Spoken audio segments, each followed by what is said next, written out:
tentang kehancuran orang-orang Yahudi. Ma'asyiral muslimin yang dimuliakan Allah Azza wa Jalla,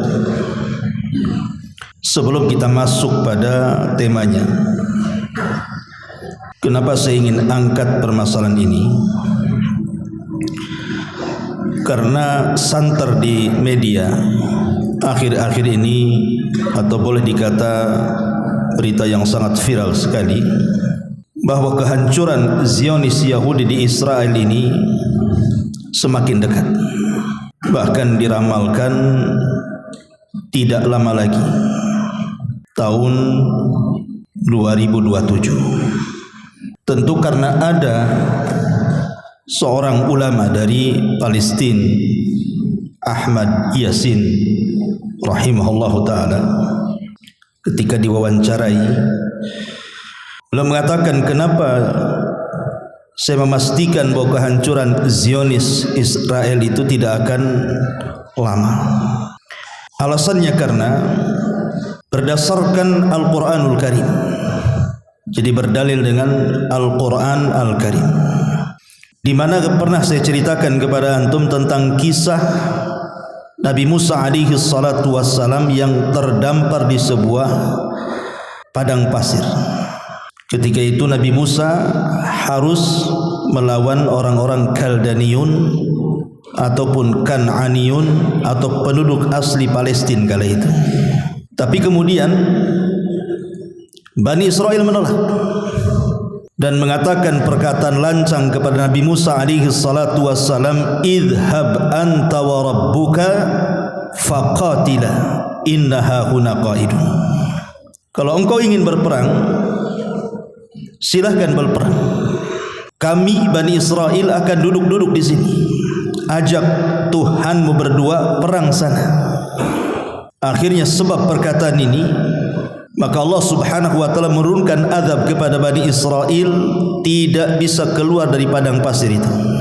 Yang Allah Subhanahu wa taala katakan, ya arba'ina sanatan yatihuna fil ardi.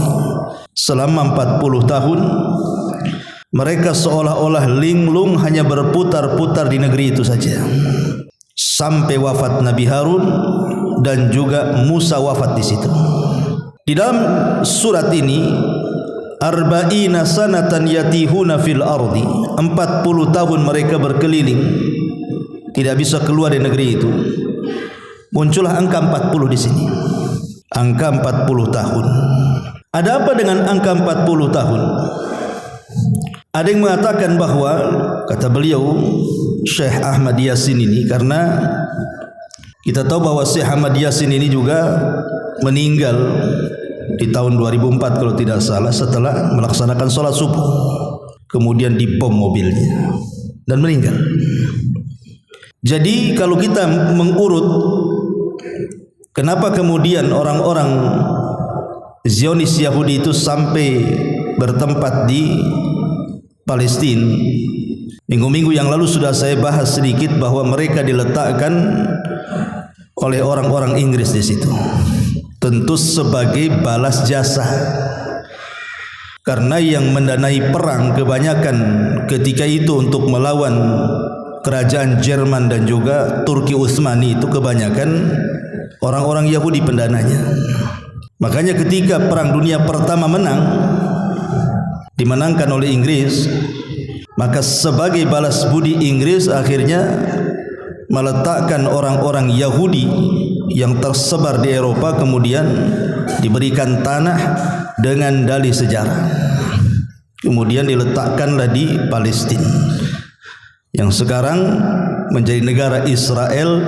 Lebih besar tanahnya dibandingkan orang asli Palestina sendiri.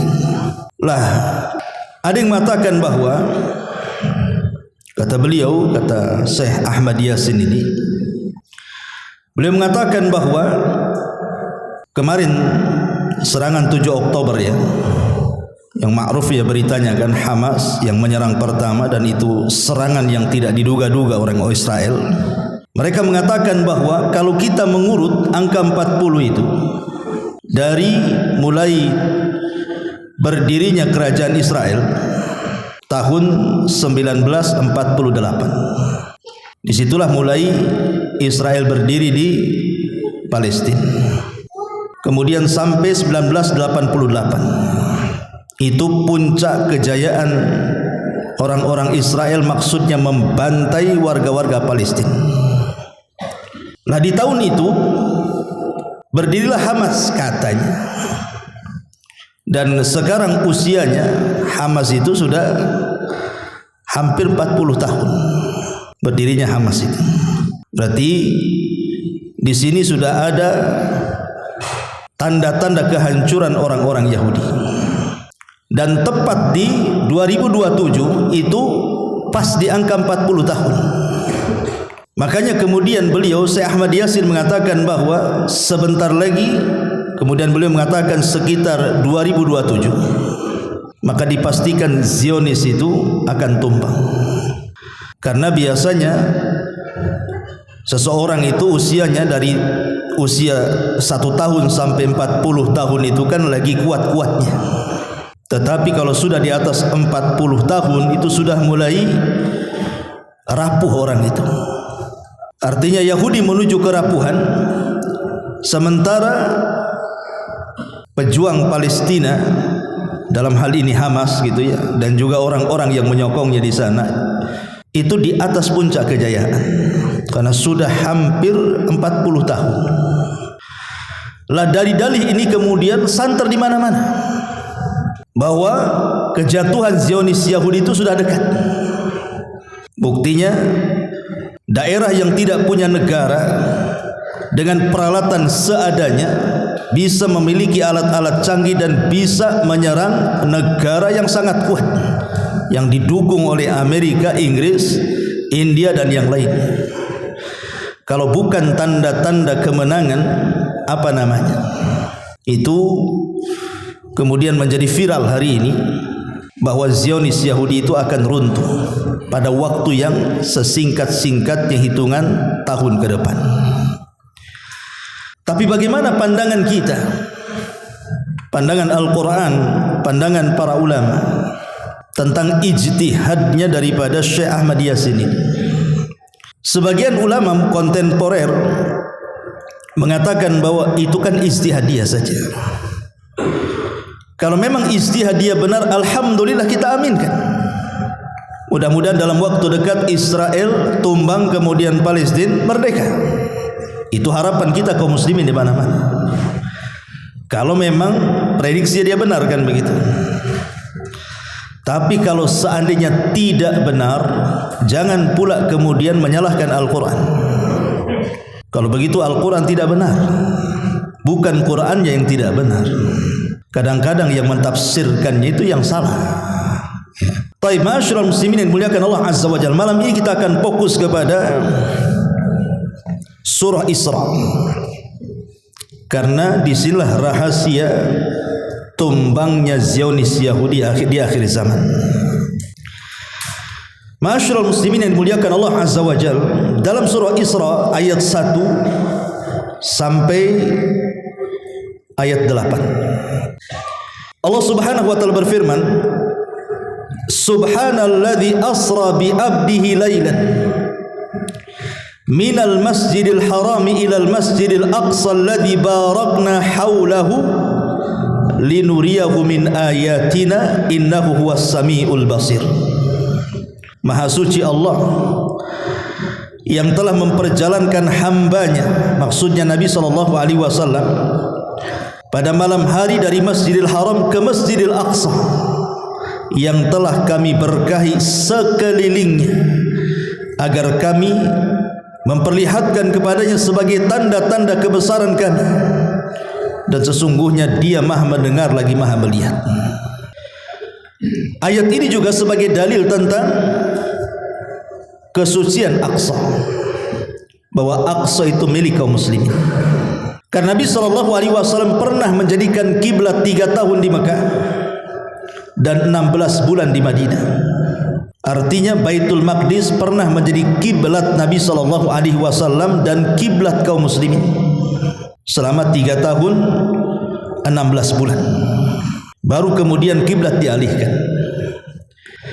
Dan dari Aqsa ini pula kemudian Nabi SAW dihibur oleh Allah Subhanahu wa taala. Karena saat Nabi SAW sudah tidak bisa berdakwah di kota Mekah, kemudian berdakwah di Taif pun diusir, sehingga pergerakan dakwah Nabi SAW dipersulit. Kemudian rasanya sempit dada Rasul, apalagi sepeninggal Abu Talib dan istrinya Khadijah. Tahun itu menjadi amul hazni, tahun kesedihan Nabi. Maka untuk menghibur Nabi SAW, Allah Subhanahu wa taala buat peristiwa sejarah besar yang kita yakini dengan peristiwa Isra dan Mi'raj, di mana Masjidil Aqsa sebagai akhir perjalanan Isra dan awal dari perjalanan Mi'raj dan akhir dari perjalanan Mi'raj. Bahkan Nabi SAW pernah solat di situ, bahkan mengimami lagi seluruh para nabi di belakangnya, seolah-olah para nabi ini hendak menitipkan dan mewariskan Masjidil Aqsa kepada Nabi SAW sebagai akhirul anbiya wal mursalin, pemimpinnya para nabi dan rasul. Ma'asyiral muslimin yang dimuliakan Allah Azza wa Jalla, dan Allah katakan di sini alladzi barakna haulahu, dan Aqsa itu adalah daerah suci, tempat suci ketiga setelah Masjidil Haram, Masjid Nabawi, kemudian Masjidil Aqsa. Kemudian Allah Subhanahu wa taala berfirman, wa ataina Musal kitab wa ja'alnahu hudan li bani Israil ala tattakhidu min duni wakila. Dan kami berikan kepada Musa kitab Taurat, dan kami jadikan petunjuk bagi Bani Israel dengan firman-Nya, janganlah kalian wahai Bani Israel mengambil pelindung selain aku.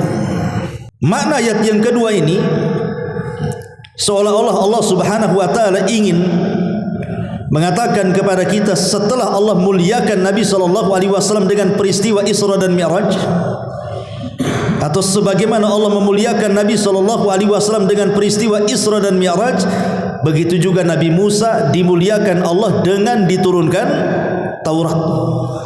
Dan kedua nabi ini selalu disebut dalam Al-Quran, dan kata Musa dalam Quran itu terbanyak dibandingkan seluruh para nabi.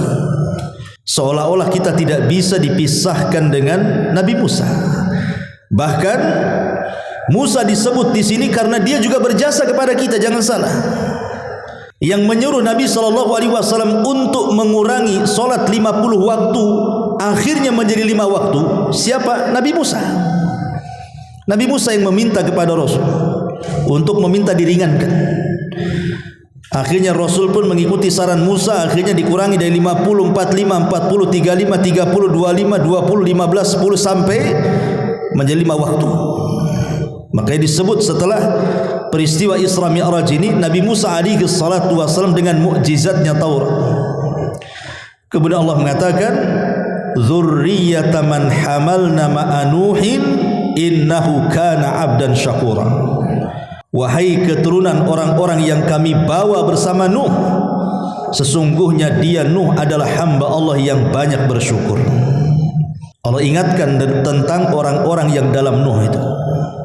Siapa orang-orang yang di kapal Nabi Nuh? Anak-anak Nuh, Syam, Ham, dan juga Yafis. Dan Bani Israel itu nasabnya sampai kepada Nuh alaihi salatu wassalam, termasuk kita semuanya. Baru setelah Allah Subhanahu wa taala menyebutkan itu semuanya, di sini baru dimulai pembahasan kita. Allah mengatakan, wa qadayna ila bani Israil fil kitabi la tufsidunna fil ardi marrataini wa la ta'luwanna uluwan kabira fa idza jaa wa'du ulahuma ba'athna 'alaikum ibadan lana uli ba'sin syadid fajasu khilalad diyar wa kana wa'dan maf'ula. Dan kami telah tetapkan. Ada yang mengatakan kalimat qadaina itu maksudnya kami telah takdirkan di Lauhil Mahfuz. Ada yang mengatakan wa qadaina itu artinya akhbarna, kami habarkan. Ada yang mengatakan wa qadaina itu artinya ahkamna, hakamna, kami telah menetapkan secara hukum alam dan syar'i. Kepada siapa? Kepada Bani Israel. Fil kitab, di dalam kitab itu maksudnya dalam Taurat. La tufsidunna fil ardi marratain. Kamu, maksudnya Bani Israel, pasti akan berbuat kerusakan di muka bumi ini 2 kali. Dan pasti kamu akan menyombongkan diri dengan kesombongan yang besar. Fa idza jaa wa'du ulahuma, maka apabila datang saat hukuman bagi kejahatan pertama, ba'athna 'alaikum ibadan lana, maka kami akan datangkan kepada kalian hamba-hamba kami yang sangat-sangat perkasa. Kemudian fajasu khilalad diyar, lalu mereka merajalela, membakar-bakar, mengepung-ngepung, bahkan membunuh. Dan itulah ketetapan yang pasti terlaksana. Begini ikhwan, ya. Sebelum saya lanjutkan, saya terangkan dulu supaya jelas. Ma'asyiral muslimin yang dimuliakan Allah Subhanahu wa taala. Kita tahu kisah Bani Israel secara singkat, ya. Bani Israel ini berawal dari Nabi Ibrahim alaihi salatu wassalam. Kemudian Ibrahim punya anak namanya Ishak. Dari Ishak ini punya anak namanya Yakub. Dari Yakub ini punya anak 12. Dari 12 anak Yakub ini lahirlah Bani Israel. Karena Israel itu nama lain daripada Yakub. Dari keturunan Yakub disebut Bani Israel dari 12 putranya. Kemudian diboyong oleh salah satu putra Yakub namanya Yusuf dari Palestina menuju Mesir. Kemudian setelah Yusuf meninggal, akhirnya kemudian mereka diperbudak. Singkat cerita, diperbudak Fir'aun, kemudian lahirlah Musa.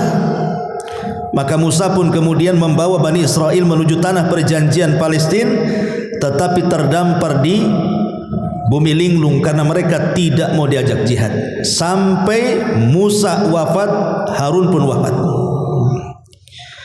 Kemudian lahirlah generasi kedua, generasi para pemberani Bani Israel. Kemudian mereka dipimpin oleh Yusha ibn Nun. Oleh Yusha ibn Nun inilah akhirnya berhasil membebaskan Baitul Maqdis, mampu melawan orang-orang Kaldaniun, orang-orang Kan'aniun, orang-orang asli Palestina. Kemudian setelah kalah mereka bisa menguasai Al-Quds, Baitul Maqdis. Tetapi setelah Yusha ibn Nun meninggal dunia, ya sekitar 300 tahun setelahnya, muncullah Nabi Allah Daud alaihi salatu wassalam. Dan itu puncak kemakmuran Bani Israel. Nabi yang sangat dicintai Bani Israel, Nabi Daud alaihi salam, yang menggabungkan antara kekuasaan dan kenabian. Dan puncak kesejahteraan Bani Israel ketika Daud meninggal kemudian dipimpin Nabi Sulaiman. Itulah puncak kejayaan Bani Israel ketika dipimpin oleh Nabi Sulaiman. Tapi setelah Sulaiman meninggal, kemudian dipimpin anaknya namanya Rob'am ibn Sulaiman, mulailah kemudian mengendor. Apalagi setelah Rob'am ibn Sulaiman ini meninggal dunia, disinilah kemudian mulailah Bani Israel jauh dari para nabi, bahkan cenderung menentang para nabi, mulai menukar Taurat dengan sihir, mulai kemudian mereka melakukan riba, melakukan kezaliman, berani mencela Allah Subhanahu wa taala, sebagaimana Allah katakan ucapan Bani Israel, ucapan Yahudi kepada Allah Subhanahu wa taala, innallaha faqir wa nahnu aghniya, Allah itu miskin, kami yang kaya. Mulai mereka berani mencela Allah, bahkan mencela para nabi, bahkan membunuh para nabi. Itulah kerusakan pertama yang Allah Subhanahu wa taala katakan di sini. Wa qadayna ila bani Israila fil kitabi la tufsidunna fil ardi marratain. Dan kami tetapkan terhadap Bani Israel dalam Taurat itu, kamu pasti akan berbuat kerusakan di muka bumi 2 kali. Kapan yang pertama? Ini yang pertama setelah meninggalnya Rob'am ibn Sulaiman, putra Sulaiman yang mewarisi tahta Sulaiman. Disitulah mulai kacau, Bani Israel kacau. Mereka kemudian setiap nabi yang memimpin mereka langsung dibantainya. Karena Nabi SAW mengatakan dalam sebuah hadis, kanat Banu Israel tasusuhumul anbiya kullama halaka nabiyyun khalafahu nabiyyun. Dulu Bani Israel, kata Nabi SAW, dipimpin para nabi. Setiap nabi meninggal maka datang nabi yang lain, meninggal nabi, begitu seterusnya. Tapi setelah kemudian di zaman berlalunya Rob'am ibn Sulaiman, mulai rusak. Itulah kerusakan pertama di sini. Dan puncaknya adalah ketika mereka sudah mulai membunuh para nabi, bahkan nabi-nabi yang tercantum dalam Al-Quran. Mereka membunuh Zakaria, mereka membunuh Yahya, bahkan mereka melakukan percobaan membunuh Isa bin Maryam. Menurut keyakinan mereka, mereka berhasil membunuh Isa. Tapi menurut keyakinan kita, Isa tidak dibunuh, Isa tidak disalib, bahkan Isa diangkat ke langit. Kemudian Allah Subhanahu wa taala katakan, fa idza jaa wa'du ulahuma, apabila datang saat hukuman kejahatan mereka yang pertama, karena mereka sudah kurang ajar tuh, mendustakan para nabi, membunuh para nabi, macam-macam mereka, kesombongan mereka dihadapkan di hadapan Allah Subhanahu wa taala. Dari sini Allah mengatakan, ba'atsna 'alaikum ibadallana uli ba'sin syadid. Maka sebagai bentuk balasan kejahatan mereka, kami datangkan kepada kalian dari hamba-hamba kami yang perkasa. Fajasu khilalad diyah. Hamba-hamba ini menghancurkan, karena mengatakan jasu dalam bahasa Arab itu artinya membakar. Membakar, menghancurkan, membunuh, ya kan? Wa kana wa'dan maf'ula, dan itulah ketetapan yang pasti terlaksana. Sebagian ahli tafsir memang berbeda pendapat. Siapa yang menghukum kejahatan Bani Israel yang pertama itu?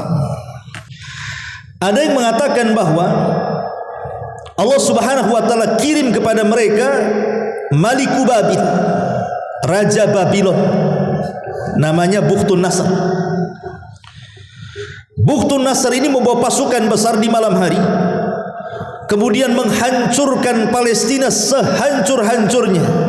Dalam waktu sesingkat-singkatnya 90.000 Yahudi mati semuanya, dibantai. Dan 70.000 ditawan, dari kalangan anak-anak, wanita dan orang tua, semua digiring ke Irak. Dan tidak disisakan satupun manusia di Palestina. Kemudian dirobohkan semua bangunannya. Ini sebagai balasan dari kejahatan mereka. Allah kirim raja yang jauh lebih zalim, lebih jahat dibandingkan mereka. Ini satu penafsiran. Ini kejahatan pertama yang kemudian Allah balas dengan datangnya Bukhtun Nasr. Ada juga ahli tafsir mengatakan bahwa yang dimaksud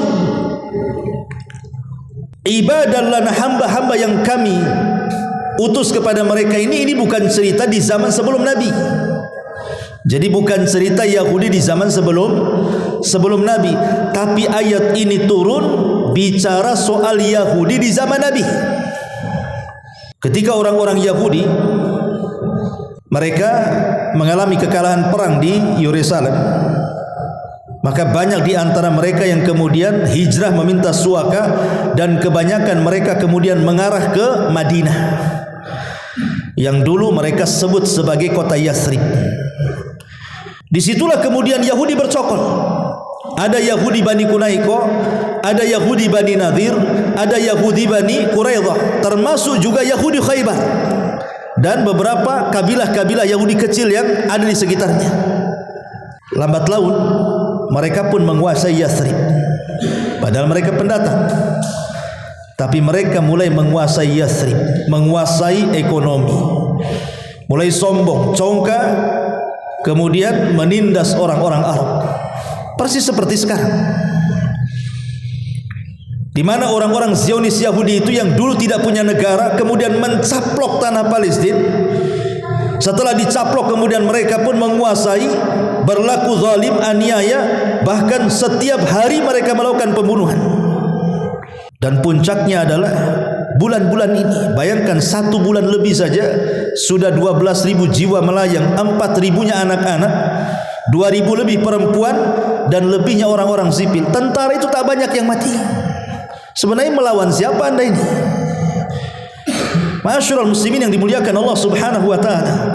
Jadi ketika Nabi sallallahu alaihi wasallam kemudian hijrah dari Mekah ke Madinah, maka Nabi sallallahu alaihi wasallam mulai melakukan pengusiran orang-orang Yahudi. Bukan kita yang mengusir, salah mereka sendiri. Karena mereka kaum yang tidak mau menerima kebenaran dan kenabian dan kerasulan Rasul kita Muhammad sallallahu alaihi wasallam, dan mereka para pengkhianat. Ingat kisah yang sering saya ceritakan, kisah tokoh Yahudi namanya Huyai ibn Akhtab. Huyai ibn Akhtab ini ketika mendengar Nabi sallallahu, ini tokoh Yahudi Huyai ibn Akhtab ini mendengar Nabi hijrah dari Mekah ke Madinah dan berada di Kuba. Huyai ibn Akhtab ini ingin memastikan dengan saudaranya Yasir, betul enggak dia Nabi yang dijanjikan dalam Taurat kita ini. Dari pagi sampai siang sampai sore mengintai.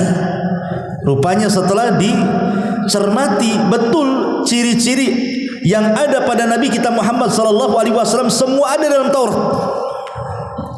Sehingga Yasir mengatakan kepada Huyai ibn Akhtab, ya Huyai, huwa, apa dia memang orangnya? Kata Huyai, iya dia. Dia mengakui. Kemudian kata Yasir, apakah kita perlu mengikuti agamanya? Dia mengatakan tidak. Saya akan tetap memusuhi dia sampai mati.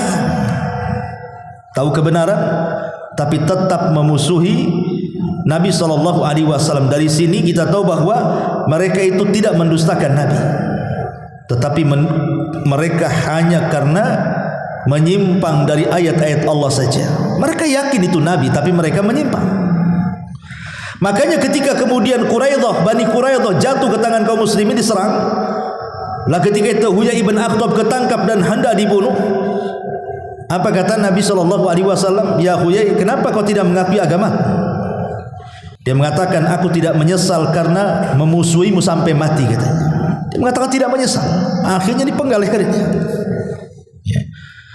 Tapi dari sini kita tahu bahwa Nabi SAW akhirnya kemudian setelah pengkhianatan Bani Quraidah, kemudian juga Bani Quraidah, kemudian juga Bani Nadir, terakhir di Khaybar, maka Nabi SAW berhasil mengusir orang-orang ini, keluarkan dari kota Madinah. Sebagiannya dihukum, sebagian diusir. Dan itu karena apa? Karena kerusakan mereka ketika mereka tinggal di kota Madinah. Mereka menjadi umat perusak. Maka datanglah Nabi SAW mengusir mereka. Ini kerusakan pertama. Ini penafsiran yang kedua. Bahwa kerusakan mereka adalah kerusakan ketika orang Yahudi di Madinah merusak, maka Allah datangkan hamba-hamba yang kuat kemudian menghabiskan mereka. Ini penafsiran yang pertama. Kerusakan yang pertama, penafsiran yang kedua. Tetapi kemudian apa yang terjadi? Summa radadna lakumul qarrah. Summa radadna lakumul qarrata alaihim wa amdadnakum bi amwali wa banin wa ja'alnakum aktsara nafira. Ma'asyiral muslimin yang dimuliakan Allah Azza wa Jalla, ingat, setelah orang-orang Yahudi terusir dari kota Madinah, mereka kan sentang perenang kemana-mana, menyebar di Syam, di mana-mana. Ditambah-tambah kemudian mereka dihabiskan oleh orang-orang Romawi. Itu yang paling parah juga kan, orang-orang Romawi itu membantai orang-orang Yahudi luar biasa juga, sama kurang lebih. Masyaallah muslimin yang dimuliakan Allah Azza wa Jalla, sehingga ketika itu Yahudi tidak banyak, memang di mana-mana, yang kuat orang Nasrani.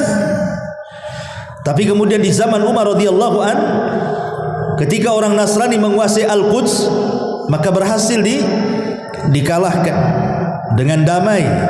Kemudian Al-Quds jatuh ke tangan kaum muslimin, di tangan Amirul Mukminin Umar bin Khattab berabad-abad. Tapi Allah takdirkan akhirnya dicaplok lagi oleh orang Nasrani. Tapi di zaman Salahuddin Al-Ayyubi diambil lagi Al-Quds. Tapi lama-lama sudah tidak dipegang Nasrani. Hari ini Yahudi yang megang. Lalu Allah Subhanahu wa taala mengatakan setelah kekalahan orang-orang Yahudi, pembantaian orang-orang Yahudi, summa radadna lakum, kemudian kami berikan kepada kamu giliran untuk mengalahkan mereka. Jadi memang Allah mengatakan setelah orang-orang Yahudi dibantai itu, kemudian Allah akan berikan kekuatan kepada orang Yahudi dengan 3 kekuatan. Apa itu? Wa amdadnakum bi amwalin, kami akan membantu kalian wahai orang-orang Bani Israel dengan harta kekayaan, wa banin, dan anak-anak, wa ja'alnakum aktsara nafira, dan kami jadikan kalian kelompok-kelompok yang lebih besar dibandingkan yang lainnya. Kata ulama tafsir mengatakan, dan ayat ini adalah ayat bukti kita saksikan Yahudi hari ini. Lihat Yahudi hari ini, Allah Subhanahu wa taala katakan di sini, kemudian kami berikan kepada kamu wahai Bani Israel giliran untuk mengalahkan mereka. Kami membantumu dengan harta. Siapa yang memegang ekonomi dunia hari ini? Yahudi. Kemudian juga wabanin, dan juga anak-anak, tentara-tentara. Lihat sekarang pasukan Yahudi ini kalau minta senjata ke Amerika, ke Inggris, bukan hitungan bulan, hitungan hari dah datang senjatanya, bisa dipersenjatai, pasukannya banyak. Bahkan waja'alnakum aktsara nafira, dan kami jadikan kamu kelompok yang sangat besar. Sebenarnya tidak besar, tapi sokongannya kan dari negara-negara besar kan. Coba yang nyokong Israel itu siapa? Amerika. Ini negara pemilik nuklir semuanya yang menyokong Israel ini. Amerika, Inggris, India, Perancis, ini kan semua negara-negara yang punya nuklir itu, yang bukan sedikit nuklirnya, punya senjata-senjata canggih kan.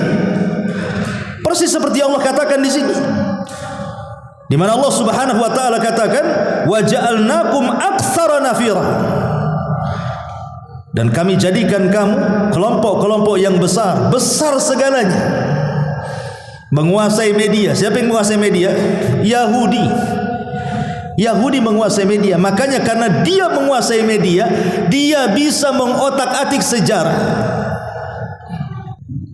bahwa negeri Palestina itu negeri mereka, padahal orang-orang Nasrani sejak dulu juga membantah. Masyaallah muslimin, bahkan sebagian Yahudi pun membantah. Kan yang tinggal di Israel itu kan hanya 50% saja Yahudi itu. 50%-nya kan tersebar di mana-mana tuh. Sebagian mereka ada yang tidak setuju tinggal di Palestina, orang Yahudinya sendiri gitu ya, yang tahu sejarah, yang maksudnya sejarah yang benar ya. Tetapi memang cerdasnya Yahudi, mereka mulai kemudian berusaha dengan media yang mereka miliki, dan orang-orang yang tidak paham sejarah akhirnya termakan. Oh betul juga itu tanahnya mereka, karena jahilnya sejarah kan begitu. Ma'asyiral muslimin yang dimuliakan Allah Subhanahu wa taala, maka Allah katakan ayat selanjutnya, in ahsantum li anfusikum, jika kamu berbuat baik, hei orang-orang Yahudi Bani Israel, jika kalian berbuat baik, kembali kepada Allah, bertobat dan begitu seterusnya, mengikuti ajaran yang benar, maka kebaikan itu akan kembali kepada diri kalian. Boleh jadi kenikmatan yang Allah anugerahkan itu akan dilanggengkan, berupa banyaknya harta, banyaknya anak-anak, banyaknya penyokong gitu. Tetapi kata Allah, wa in asa'tum falaha. Dan jika kamu berbuat jahat, dan sekarang kita lihat kejahatan orang Yahudi luar biasa, falaha, maka kerugian kejahatan itu akan kalian tanggung sendiri. Kemudian Allah mengatakan apa? Fa idza jaa wa'dul akhirati, fa idza jaa wa'dul akhirati liyasa'u wujuhakum wa liyadkhulul masjida kama dakhaluhu awwala marrah wa liyutabbiru ma alau tadbira. Apabila datang saat hukuman kejahatan yang kedua. Di sini tadi kan Allah mengatakan, dan kami sudah tetapkan kepada Bani Israel mereka akan melakukan dua kejahatan kan. Kejahatan yang pertama sudah selesai. Ada yang mengatakan ini di zaman setelah Nabi Sulaiman, putra Sulaiman. Mereka melakukan kejahatan sampai membunuh para nabi, maka Allah kirim kepada mereka Bukhtun Nasr. Ada juga yang mengatakan kejahatan mereka adalah orang-orang Yahudi di zaman Rasul, maka Allah kirim Nabi untuk menghancurkan mereka, mengusir mereka dari tanah kota Madinah. Nah, ini datang kejahatan yang kedua. Kapan itu kejahatan yang kedua? Kejahatan yang kedua ini hari ini dah. Sekarang ini kejahatan yang kedua. Setelah Allah Subhanahu wa taala berikan 3 nikmat tadi kan. 3 nikmat berupa orang-orang Yahudi bisa mengalahkan musuh mereka. Ya termasuk kita dikalahkan, umat Islam dikalahkan. Itu kenikmatan bagi orang Yahudi yang Allah berikan. Kemudian yang kedua, diberikan keturunan. Dulu orang-orang Yahudi itu dibantai sejak zaman Fir'aun. Sudah ada genosida itu. Dulu mereka yang digenosida oleh siapa? Fir'aun. Fir'aun itu membunuh anak-anak Yahudi itu, yang laki-lakinya. Kemudian yang akhir-akhir berikutnya setelah di zaman Fir'aun jauh, kemudian di Perang Dunia Kedua, kita ingat pembantaian orang-orang Nazi kan? Itu kan betul-betul genosida yang betul-betul pemberantasan orang-orang Yahudi, betul-betul dihabiskan oleh orang-orang Jerman itu, Nazi itu. Akhirnya kemudian mereka, sebagian mereka lari kan? Lari ke Israel. Harusnya mereka bersyukur. Harusnya mereka bersyukur kan begitu ya. Masih adalah keturunan mereka yang masih hidup gitu maksudnya. Setelah dulu di zaman Fir'aun, di zaman Nazi, harusnya mereka bersyukur. Sekarang terbalik mereka. Mereka melakukan genosida kepada kaum muslimin. Dulu mereka digenosida, sekarang mereka yang menggenosida. Tapi mereka salah kalau mau balas dendam. Kenapa kepada kaum muslimin? Yang menggenosida mereka siapa? Orang-orang Nazi, bukan orang Islam. Sebelumnya Fir'aun juga bukan orang Islam. Kenapa kemudian mereka dendamnya kepada kaum muslimin? Ma'asyiral muslimin yang dimuliakan Allah Subhanahu wa taala. Makanya di sini Allah Subhanahu wa taala uji kita kaum muslimin, di mana orang-orang Yahudi bisa mengalahkan musuh-musuhnya termasuk kaum muslimin menurut mereka. Kemudian juga diperbanyak anak-anaknya sehingga mereka punya negara dan sekarang punya pasukan, dan mereka disokong oleh negara-negara besar. Negara Amerika, Inggris, India, Prancis dan negara-negara lainnya. Ma'asyiral muslimin yang dimuliakan Allah Subhanahu wa taala. Dan kita lihat hari ini lemahnya kaum muslimin ketika diserang oleh Israel. Dipermainkan kaum muslimin kan? Disuruh ngungsi, tahu-tahu dibom. Kemudian dibuat isu rumah sakit menjadi sarangnya tentara Hamas, dibom lagi. Masjid-masjid dibom. Mau kemana kaum muslimin? Ma'asyiral muslimin yang dimuliakan Allah Subhanahu wa taala, saya teringat ucapan salah seorang syekh. Jadi seorang syekh ini mengatakan dulu 35 tahun yang silam, dia bercerita. Jadi ada seorang komandan perang Yahudi Israel itu jalan-jalan ke salah satu madrasah kaum muslimin yang ada di Palestina. Orang-orang Palestina sejak dulu itu terbiasa mereka bangun subuh seanak-anaknya. Itulah hebatnya tarbiyah orang-orang Palestina. Udah kecil-kecil saja mereka dibangunkan dan harus sholat ke masjid. Dan mereka sudah terbiasa baca Quran dan didoktrin tentang kejayaan Islam. Jadi ketika jenderal Israel ini melihat ada anak kecil usianya masih 7-8 tahun itu, kemudian dikatakan Mau kemana kamu? Anak kecil ini mengatakan, saya mau ke masjid. Ya, nggak usah kau ke masjid. Akhirnya tiba-tiba anak kecil ini mengatakan, jangan halangi aku ke masjid. Demi Allah, Nabi kami menghabarkan bahwa kalian kelak akan binasa di tangan kami, katanya. Anak kecil ngomong begitu itu. Anak kecil belum balik ngomong begitu. Nabi kami menghabarkan kepada kami bahwa kami akan menghabisi kalian, katanya. Kata jenderal ini mengatakan, sebelum kalian habisi kami yang akan habisi kalian sehabis-habisnya. Makanya terjadi genosida di sini. Ketakutan mereka. Karena banyak itu yang dihabarkan Nabi SAW yang merupakan keyakinan orang-orang Yahudi sendiri. Mereka berusaha untuk menghindar. Contoh umpamanya, ketika Nabi SAW menceritakan tentang pohon gorkoh, bahwa nanti di akhir zaman orang-orang Yahudi itu tidak bisa bersembunyi hatta di balik batu, karena batu akan bicara. Hei Muslim, ini di balik batu ada Yahudi, bunuh dia. Semua benda-benda akan bicara dan memberitahu Yahudi di mana, kecuali pohon gorkoh. Sekarang kita lihat di Israel, pohon yang paling banyak ditanam apa? Gorkoh. Gila-gilaan mereka menanam pohon gorkoh sampai hari ini. Ditanam di pinggir-pinggir jalan, di hutan-hutan semuanya. Bocor hadis ini sama mereka. Ya. Tapi lihat, mereka yakin. Artinya kan mereka yakin dengan penghabaran Nabi SAW. Karena boleh jadi mungkin sudah terdapat juga dalam Taurat mereka. Cuman karena sebagian Taurat mereka sudah dihapuskan, dijadikan Talmud. Dan Talmud ini kitab yang sangat-sangat memusuhi di luar Yahudi. Itulah kenapa orang-orang Yahudi bengisnya kepada orang-orang di luar Yahudi itu, karena kitab Taurat sudah diganti dengan Talmud. Dan isi Talmud itu isinya kebencian dari awal sampai akhir. Mereka merendahkan setiap umat selain Yahudi, mau Islamnya mau Nasraninya. Dan dalam kitab itu mereka merasa bahwa mereka anak-anak Allah, mereka orang-orang pilihan Allah, yang lain itu hina, rendah. Makanya Allah bantah dalam Al-Quran, qul falima yu'adzibukum bidzunubikum. Kalau kalian anak-anak pilihan, kenapa Allah azab kalian? Kenapa Allah azab kalian? Sejak zaman Bani Israel Allah azab kalian. Sebagian kalian dikutuk jadi kera dan babi, sebagian kalian diturunkan taun, sebagian kalian disambar halilintar, kemudian juga kalian dihabiskan oleh Bukhtun Nasr, dihabiskan oleh Nasrani, terakhir oleh Nazi, dan begitu seterusnya. Lah, kalau anak-anak pilihan kenapa terusir ke sana kemari? Kalian bukan anak-anak pilihan. Ma'asyiral muslimin yang dimuliakan Allah Azza wa Jalla. Makanya di sini Allah mengatakan, in ahsantum ahsantum li anfusikum.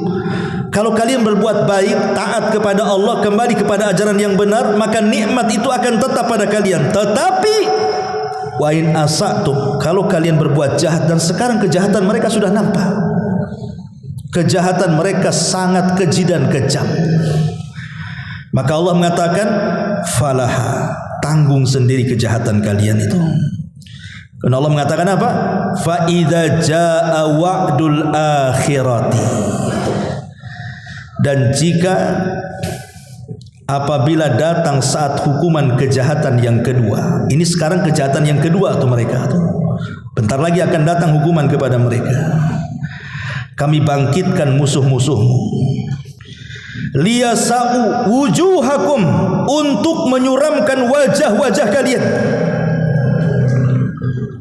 Lalu mereka waliyadkhulul masjida kama dakhaluhu, mereka akan masuk ke dalam Masjidil Aqsa sebagaimana ketika mereka memasukinya pertama kali, dan mereka membinasakan apa saja yang mereka kuasai. Jadi sini Allah Subhanahu wa taala menjanjikan apabila kaum kera dan babi ini, orang-orang Yahudi laknat ini, mereka sudah mulai melakukan kerusakan, dan kerusakan itu terus mereka lakukan sampai hari ini, puncaknya hari ini. Hampir 1 bulan lebih pembantaian itu. Maka akan didatangkan musuh-musuh orang Yahudi. Siapa musuh-musuh orang Yahudi? Ya bisa saja kaum muslimin, bisa saja orang-orang Nasrani, kan begitu, atau musuh-musuh yang lainnya.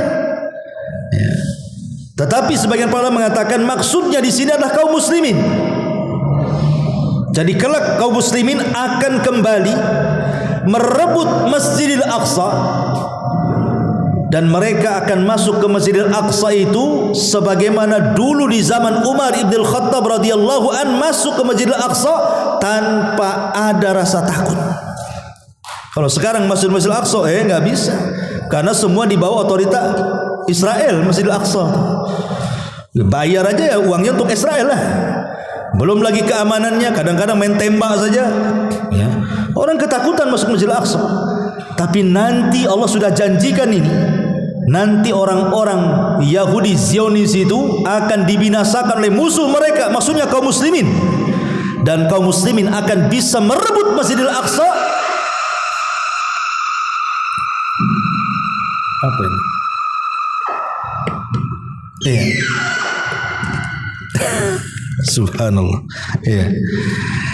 Iya, ada apa-apa? Ini kayak sirena random saja nih. Baik. Jadi intinya bahwa kaum muslimin akan kembali merebut Baitul Maqdis dan akan mengalahkan Zionis Yahudi. Subhanallah, Allah memberikan tabiat yang terakhir. Ini tabiatnya orang Yahudi ini. Waliyutabbiru ma'alau tadbira. Dan mereka membinasakan apa saja yang mereka kuasai. Ingat orang Yahudi ini, kalau mereka sudah ada tanda-tanda kekalahan, maka mereka akan menghancurkan rumah-rumah mereka. Mereka akan menghancurkan rumah-rumah mereka sendiri, akan menghilangkan semua harta mereka sendiri, supaya jangan ada yang diserahkan secuil pun kepada musuh-musuhnya. Itu pelitnya orang Yahudi. Jadi kalau sudah nampak mau kalah nih, mereka akan hancurkan rumahnya. Emas-emas mereka buang, semua dibuang, uangnya dibakar supaya jangan diambil. Itulah mereka orang-orang Yahudi itu. Jangan ada satu barang pun direbut oleh musuh-musuhnya, padahal mereka sudah mau kalah tuh. Ma'asyiral muslimin yang dimuliakan Allah Subhanahu wa taala. Intinya, kapan kaum muslimin bisa mengalahkan mereka?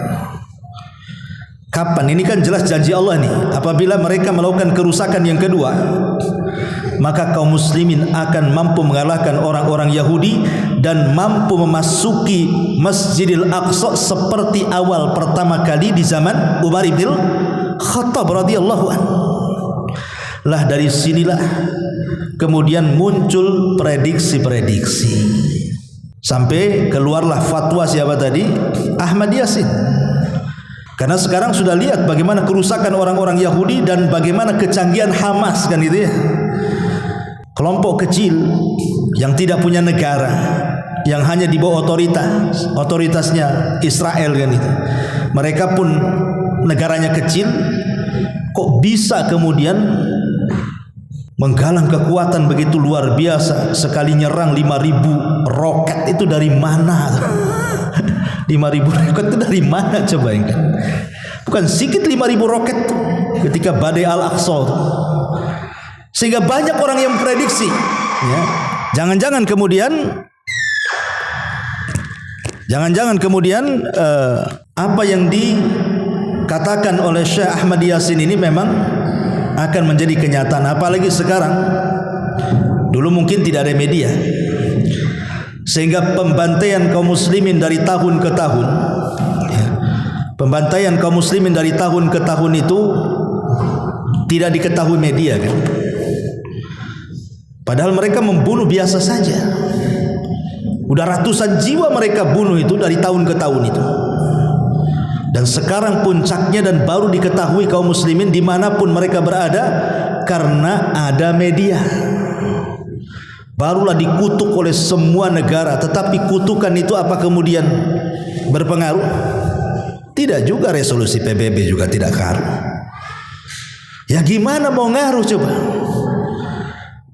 Yang meletakkan Inggris, yang menyokong Amerika, yang punya PBB juga mereka. Apa yang mau ngaruh? Yang ngaruhnya sedikit aja lah, himbauan, gencatan senjata gitu saja kan begitu. Ma'asyiral muslimin yang dimuliakan Allah Azza wa Jalla. Tapi para ulama mengatakan, ya kalau itu kan ijtihadnya pribadinya beliau. pribadinya Syekh Ahmad Yasin, mungkinlah beristihad seperti itu kan begitu. Kalau memang istihad mereka dia benar, alhamdulillah. Mudah-mudahan 2027 ini Palestina merdeka, Israel hilang dari peta dunia kan begitu. Hilang dari peta dunia. Sebagaimana dulu Bosnia dengan Yugoslavia kan itu. Yang kita kenal Yugoslavia itu negara besar sama dengan Israelnya. Kalau Palestina Bosnianya dihantam pula Bosnia itu. Sekarang Yugoslavia hilang, Bosnia pula yang ada. Ya boleh jadi mungkin nanti Palestina yang ada, Israel nggak ada kan begitu ya. Kita sih umat Islam hanya berharap. Tapi apakah kemudian dipastikan 2027? Ya wallahu alam. Ya kita hanya aminkan saja. Tapi kalau tidak terjadi, jangan pula salahkan Qur'annya. Karena masalahnya beliau ini berdalil dengan angka 40 tahun dalam kisahnya Nabi Musa alaihi salatu wassalam ketika berada di Ardi Teh. Ya boleh jadi itu ijtihad penafsiran dia. Tapi kalau seandainya sampai 2027 kok tidak merdeka juga Israel makin kuat, berarti ya itu ijtihad dia. Jangan pernah salahkan Quran.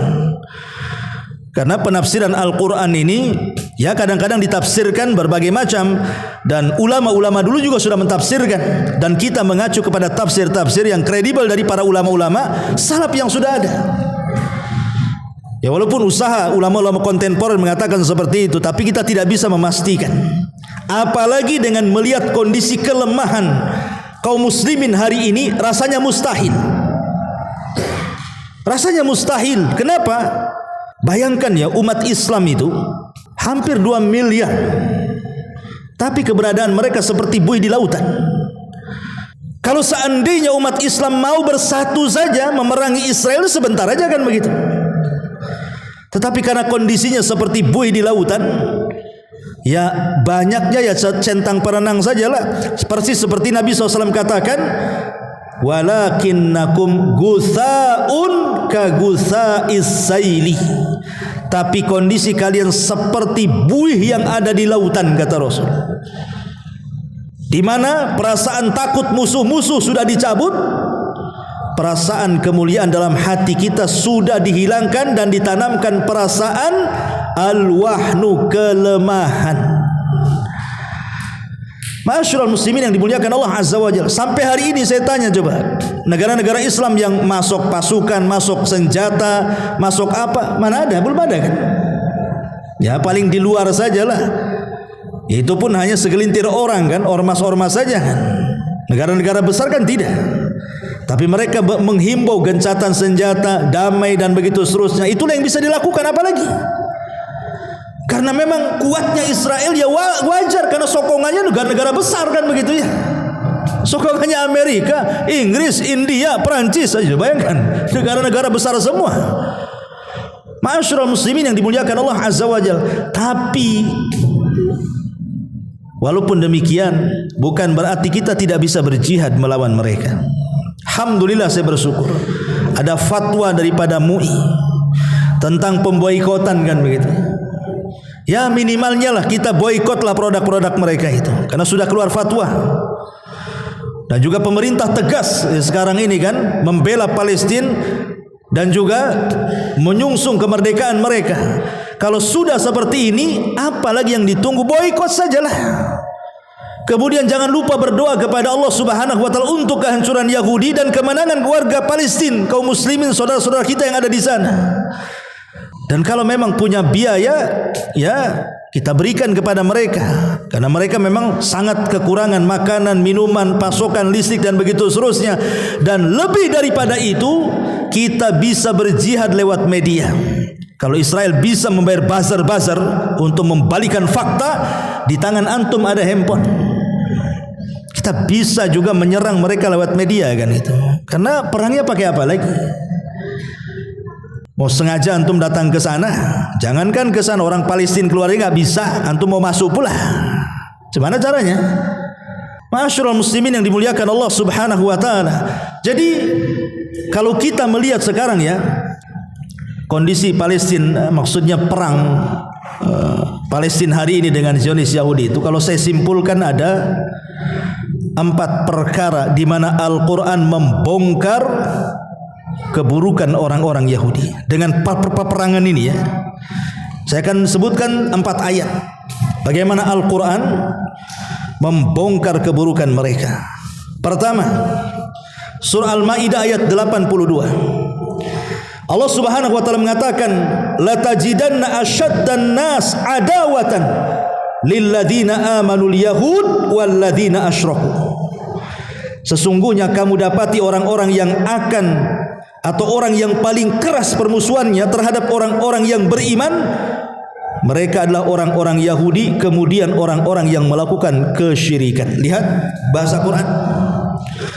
Allah Subhanahu wa taala mengatakan di sini, engkau akan dapati manusia yang paling memusuhi orang-orang yang beriman. Siapa mereka? Nomor 1 Yahudi itu. Para penyembah berhala saja dinomorduakan. Orang-orang yang menyembah berhala, menyembah batu, menyembah patung, menyembah pohon itu tidak sedahsyat permusuhannya orang-orang Yahudi kepada kita kaum muslimin. Dan hari ini terbongkar bagaimana mereka memusuhi orang yang beriman itu luar biasa bencinya orang-orang Yahudi kepada kaum muslimin. Dengan adanya perang ini, lihat bagaimana kebencian orang Yahudi kepada kita tanpa pandang bulu. Semua main bom. Saking bencinya mereka, udah nggak ada perasaan rahmat lagi, kawan. Nggak ada perasaan rahmat itu. Yang kedua, surah Al-Imran ayat 21 Allah mengatakan, innal ladzina yakfuruna bi ayatillah wa yaqtuluna an-nabiyyina bighairi haqq wa yaqtuluna alladzina ya'muruna bil qisti minan nas fabashshirhum bi'adzabin alim.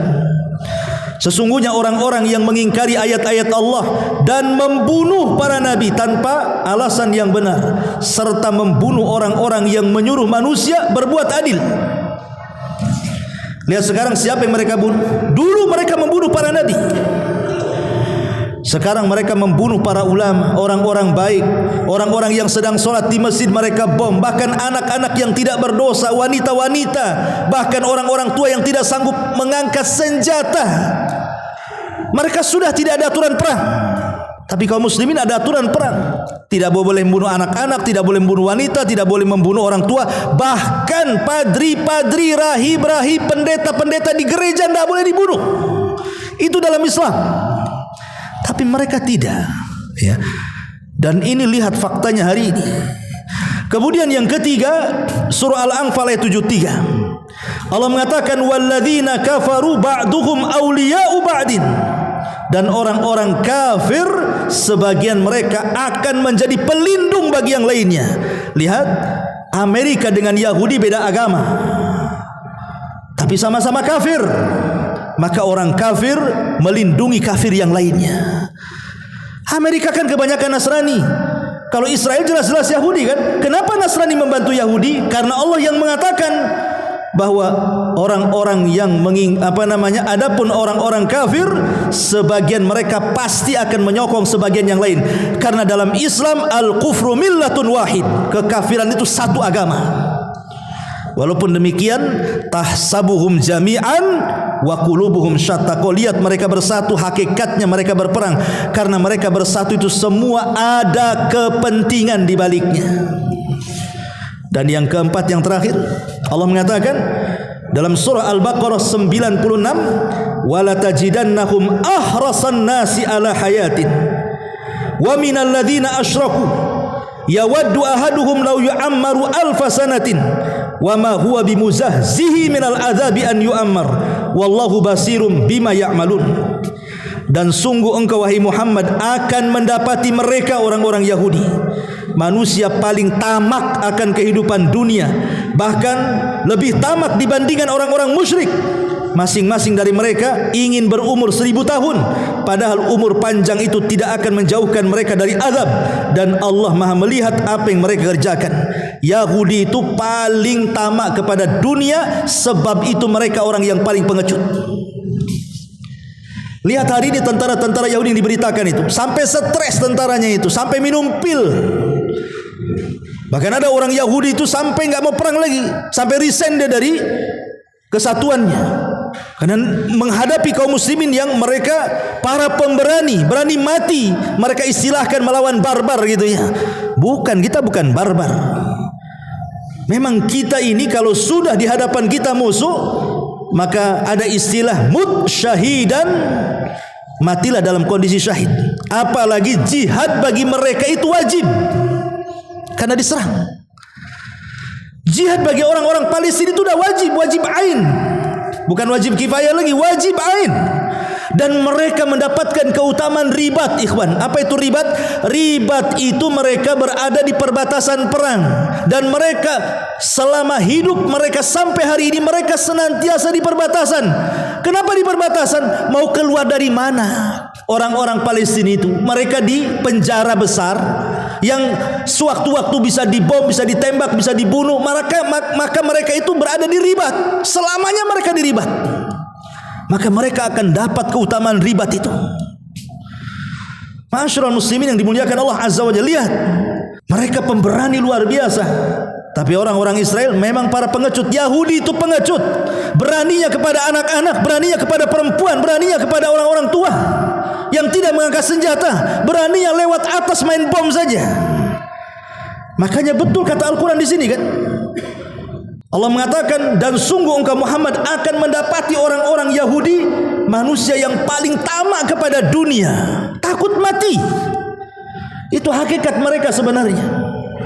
Dan itu kita lihat dari peristiwa perang hari ini Gaza melawan Zionis Yahudi itu. Inilah 4 fakta yang kita saksikan, yang kita ambil dalam Al-Quran, surah Al-Ma'idah 82, surah Al-Imran 21, Al-Anfal 73, dan Al-Baqarah 96.